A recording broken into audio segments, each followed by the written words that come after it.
Welcome one and all. I'm going to take you on a journey around the world to parts unseen by most men.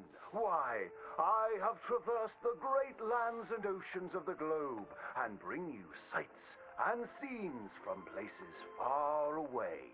Yes, a great deal of the world is populated by unwashed savages that don't have the decency to cover their reproductive organs.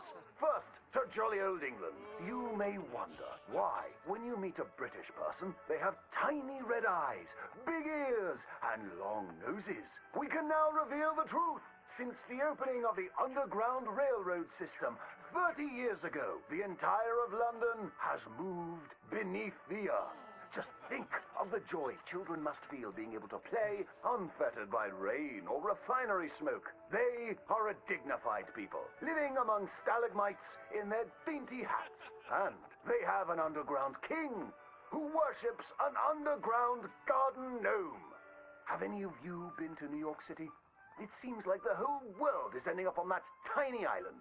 Now there's Lady Liberty, a marvelous statue, to welcome all the Irish people moving to our great country after all those potato problems. They are welcomed by tourists who toss potatoes out of the head of that lady.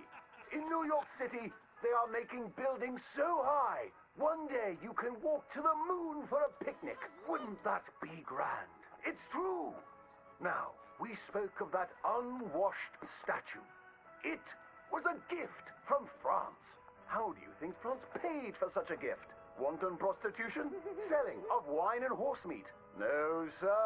I'm here to tell you that underneath the streets of Paris, they have discovered black gold. That's right.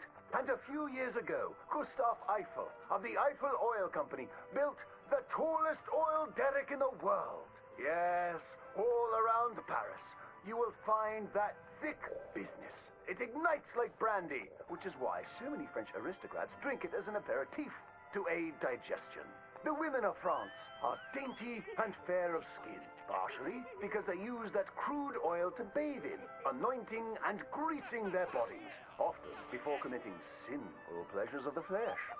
Places that don't change their ways are falling behind. Visit the streets of Italy, and there is literally nobody left. The churches are empty. There's nobody drinking tiny coffees and slurping spaghetti in the streets. The Italians have never been known for good architecture, and their crooked buildings are falling over. Where have all the hairy women and men gone? Where are them Italians? It is one of the world's great mysteries.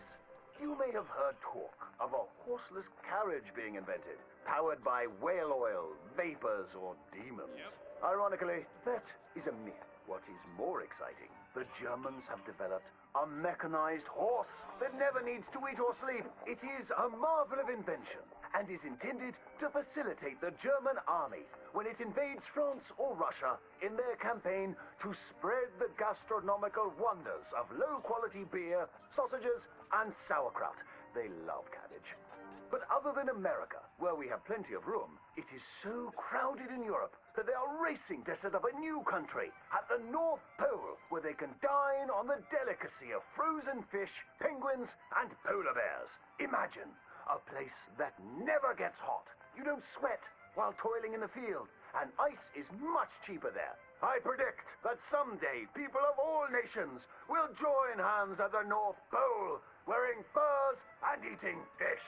My next adventure will be to visit Egypt, where I hear they live in giant triangles and talk in a Chinese-like language of birds and eyes and squiggly lines. And they worship cats, which is a bit worrisome and unsavory. Thank you, ladies and gentlemen, for joining me on these fantastic journeys.